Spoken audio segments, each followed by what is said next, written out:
Il y a un vrai sujet là-dessus autour des business models, et surtout que les business models en ce moment, voilà, en gros, il y en a 57. Il y a 57 business models qui représentent plus ou moins 95% de tous les business qu'on peut rencontrer sur Terre. Là, je vous ai mis les principaux et je vous ai mis ceux qui font beaucoup parler d'eux, notamment écosystèmes, qui sont pas mal. Alors ça, c'est pas une valeur liberté, là, pour le coup. Là, on est dans la valeur pouvoir. Écosystème, c'est que vous êtes tellement emprisonné dans un écosystème que vous ne pouvez pas en sortir.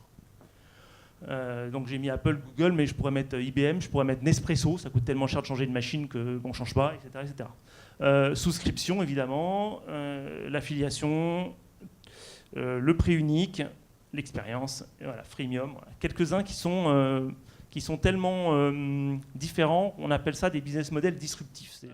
Dans ces business models, en tout cas, ils ont tous quelque chose, tous les business models modernes ont quelque chose en commun. La première chose, c'est qu'ils sont simples. C'est hyper simple, on sait pourquoi on donne son argent, c'est tout simple. Donc par exemple, cette marque qui s'appelle Floyd, eux, ils ont commencé à vendre des pieds en métal pour mettre sur une planche en bois, pour en faire une table. C'est tout. C'est juste un produit, ils ont fait un Kickstarter avec ça, ils ont levé de l'argent, et voilà. Et ensuite, ils ont commencé à vendre des choses un peu plus conséquentes, toujours avec le même concept, avec leurs pieds, le pied en métal, toujours qu'on retrouve. L'autre chose, c'est la facilité. Il y a deux niveaux de facilité, donc je vous parlais tout à l'heure de la facilité d'achat, mais c'est également la facilité de compréhension et d'acquérir le produit. Donc j'aime beaucoup cette marque de meubles qui s'appelle Campagne.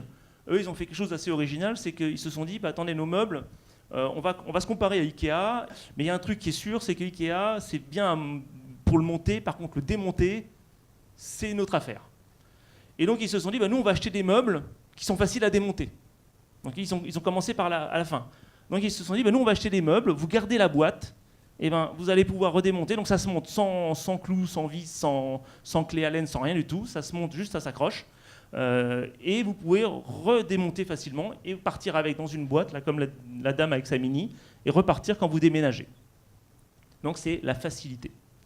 Le troisième, et je crois dernier, c'est l'approche communautaire. Alors là, c'est la notion de hackabilité. Je ne vous parle pas de la personnalisation. Personnalisation, c'est vous qui faites en sorte que votre client peut personnaliser son achat. La hackabilité, c'est de la personnalisation, mais vous ne l'avez pas prévu. Et ce sont vos clients qui s'organisent entre eux pour détourner vos produits et qui partagent sur un site la façon dont ils ont fait pour détourner les produits. Si vous arrivez là, vous avez tout gagné. Ça veut dire qu'il y a vraiment une notion, une relation émotionnelle avec vos produits. Et surtout, cette approche de hackabilité est hyper importante dans les business models du moment parce que le client veut pouvoir agir sur le produit, mais pas forcément dans les cases ou sur les pas que vous lui avez imposés.